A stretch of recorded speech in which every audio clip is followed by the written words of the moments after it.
جب ہم لیسوتو میں تھے وہاں پاکستان کی ایک پیدل جماعت آئی تو ہم اس کی نصرت کے لیے گئے، تو وہاں پر ایک عجیب ہم نے وٹنس کیا اللہ تعالیٰ کی مدد کہ وہاں ایک لوکل آدمی ہے افریقن، وہ 4 اسکولوں کا پرنسپل بھی ہے، تو وہ ہمیں ملنے کے لیے آیا، نو مسلم تھا۔ وہ کہا کہ میں نے کچھ سالوں پہلے اسلام قبول کیا ہے اور میں نے سنا کہ یہاں پر جماعت وغیرہ آئی ہے تو میں ملنے کے لیے آ گیا، لیکن میری ایک پریشانی ہے، اور ویسے بھی وہ پریشان نظر آ رہا تھا۔ ہم نے پوچھا کہ کیا پریشانی ہے؟ کہا کہ میری والدہ ہاسپٹل میں ہیں اور ابھی تک انہوں نے اسلام قبول نہیں کیا، میں بہت کوشش کر رہا ہوں کہ وہ کسی طرح کلمہ پڑھ لیں۔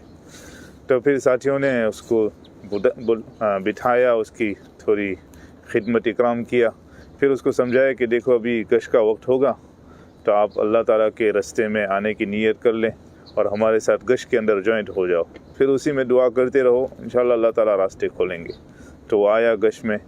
پھر دوسرے دن آیا، پھر گشت کی، پھر اس نے دعائیں کی، نیتیں بھی کی۔ تیسرے دن آیا تو وہ بہت خوش تھا، تھوڑا غمگین بھی لگ رہا تھا، تو ہم نے کہا کہ کیا وجہ ہے؟ تو اس نے کہا کہ کل رات جب میں گیا تو میری والدہ نے مجھے ہاسپٹل بلایا اور کہا کہ کل رات میں نے ایسا خواب دیکھا کہ زندگی میں کبھی ایسا خواب نہیں دیکھا، اتنی خوبصورت جگہ دیکھی کہ میں نے زندگی میں کبھی نہیں دیکھی۔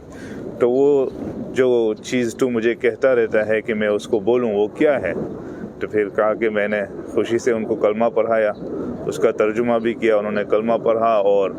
اسلام بھی قبول کیا، اور پھر اس کے 1 گھنٹے کے بعد والدہ کا انتقال ہو گیا۔ اس وجہ سے میں بہت خوش ہوں کہ وہ مسلمان ہوئے، اور غمگین بھی ہوں کہ میری والدہ کا انتقال ہو گیا۔ تو اللہ تعالیٰ کے راستے میں جا کر اس طرح کی نیتیں کر کے دعائیں کرنا بہت پر اثر معنی رکھتا ہے، اس لیے کہ بندہ اللہ تعالیٰ کا بھی کام کر رہا ہے تو پھر اللہ تعالیٰ ضرور بضرور اس کے کام پورے کریں گے، خاص طور پر جب اس کی نیتیں بھی صحیح ہو اور کام بھی صحیح ہو۔